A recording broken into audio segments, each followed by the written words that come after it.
Hello my dear friend, welcome back to our channel. तो आज की हमारी वीडियो का टॉपिक है प्रोसेस ऑफ चेंज कि इस तरीके से जो है वो चेंज लाया जाता है ऑर्गेनाइजेशन में। A successful change process involve 3 step, यानी कि 3 स्टेप इन्वॉल्व होते हैं जब हम चेंज लेके आते हैं। फर्स्ट है identifying the need for change. सबसे पहले हमें ये देखना होता है कि ऑर्गेनाइजेशन में चेंज लाने की क्या ज़रूरत है।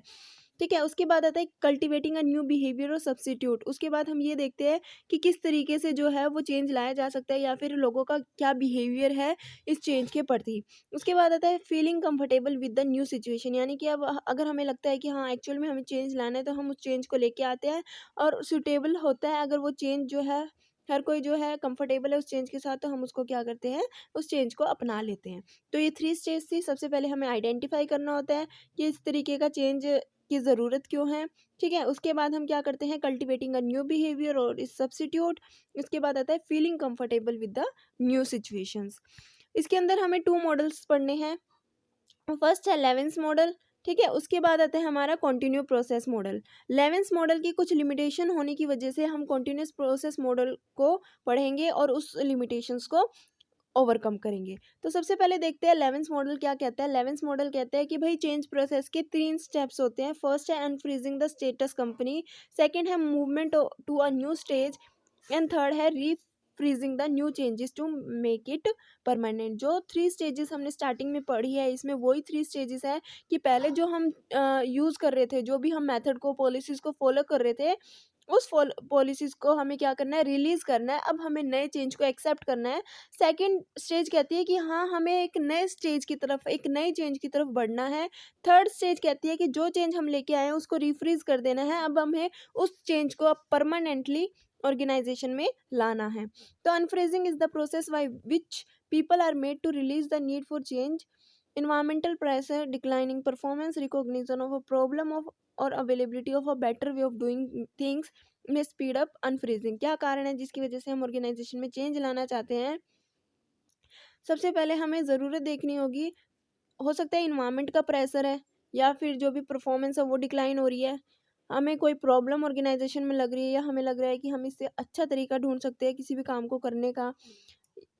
तो हम क्या करते हैं, अपना जो भी प्रोसेस हम यूज़ करते हैं उसको अनफ्रीज करते हैं। उसके बाद आता है second stage is the changing और मूविंग स्टेज, की जो भी हम अपना रहे थे उससे अब हम आगे बढ़ रहे हैं, एक नया स्टेज की तरफ जा रहे हैं। This involve taking action to modify a situation by changing this things, यानी कि जो भी एक्चुअल में सिचुएशन थी उस सिचुएशन को हम चेंज कर रहे हैं, चाहे वो पीपल हो, चाहे वो टास्क हो, चाहे वो स्ट्रक्चर हो या टेक्नोलॉजी हो ऑर्गेनाइजेशन के अंदर।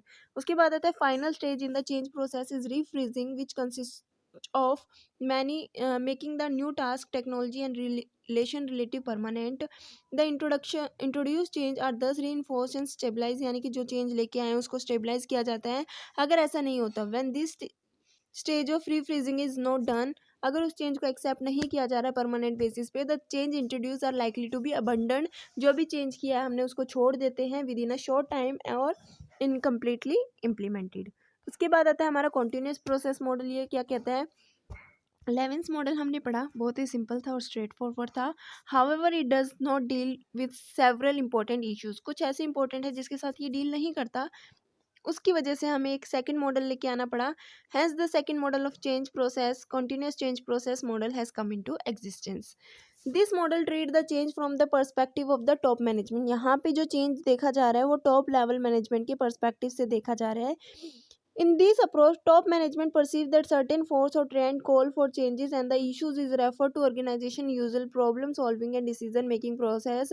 यहाँ पे टॉप मैनेजमेंट ये देखता है कि हाँ एक्चुअल में चेंज लाने की ज़रूरत है, क्या ऐसे सर्टेन फोर्सेस है जिसकी वजह से हमें ऑर्गेनाइजेशन में चेंज लाने की ज़रूरत है, या फिर अगर कोई प्रॉब्लम आई है तो उसको किस तरीके से हम चेंज ला के जो है वो सॉल्व कर सकते हैं।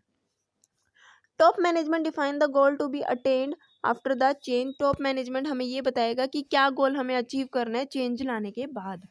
Alternative for change are also considered and evaluated and an acceptable one is selected, यानी कि जो भी हम चेंज लेके आ रहे हैं उसके बहुत सारे अल्टरनेटिव को हम देखते हैं कि हम क्या क्या किस किस तरीके से चेंज लेके आ सकते हैं, और जो भी एक बेस्ट अल्टरनेटिव होगा उसको हम सिलेक्ट करेंगे और उसको हम एक्सेप्ट कर लेंगे। उसके बाद आता है टॉप मैनेजमेंट में seeks the assistance of a change agent.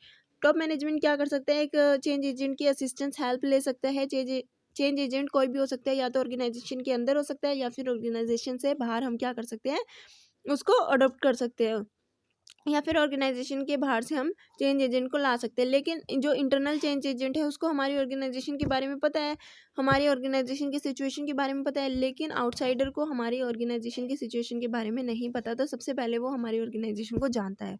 The top management may seeks the assistance of a change agent, a person responsible for managing the change effort who may be a member of the organization or an outsider. While an internal change agent is likely to know the organization, people, task, political situations, etc. very well, an outsider is likely to view the situation more objectively as per the direction and the management of the change agent. यानी कि जो भी change agent direct करेगा, जो भी manage करेगा, उसके according ही जो है ऑर्गेनाइजेशन में चेंज लाया जाता है। और चेंज किस तरीके से लाया जाता है, चेंज लाया जाता है लेवेंस मॉडल का यूज़ करके।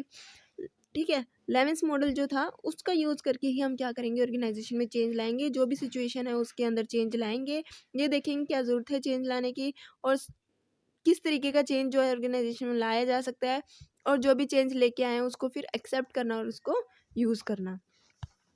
Final step in this model is measurement, evaluation and control. जो फाइनल स्टेप होता है कि जितने भी अल्टरनेटिव हमारे पास अवेलेबल है उन सभी को मेज़र करना, इवेल्युएट करना, और फिर क्या है जो भी अच्छा लगे उसको यूज़ करना और सिचुएशन को कंट्रोल करना। Through this process the top management determine the effectiveness of the change process by evaluating various indicators of organizational productivity और एम्प्लॉयज़ मोरल। यानी कि यहाँ पे टॉप मैनेजमेंट ये चेक करता है कि जो भी हमने नया प्रोसेस यूज़ किया, जो भी हम नया चेंज लेके आए हैं, वो ऑर्गेनाइजेशन के लिए कितना इफेक्टिव है।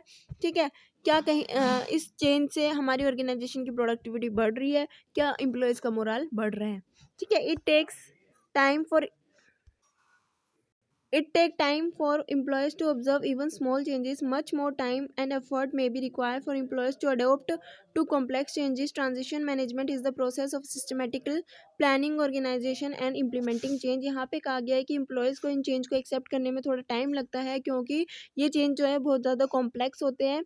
अगर हम ट्रांजिशन मैनेजमेंट की बात करते हैं तो ट्रांजिशन मैनेजमेंट एक्चुअल में होता है क्या, it is a process of systematic planning, organizing and implementing the change. Once the change start, the organization is neither in the old state और nor in the new state. अगर एक बार change आ जाता है organisation में तो organisation ना ही एक नई स्टेट पे होती है, ना ही एक पुरानी स्टेट पे होती है, but the business will have to continue. Business को हमें क्या करना होता है, कंटिन्यू रखना होता है।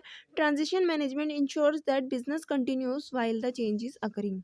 ठीक है, तो ये थी हमारी वीडियो जिसमें हमने पढ़ा आज का हमारा topic the process of change. I hope कि आप सभी को समझ में आ गया होगा। वीडियो अच्छी लगी तो लाइक शेयर सब्सक्राइब करना मत भूलना। Thanks for watching.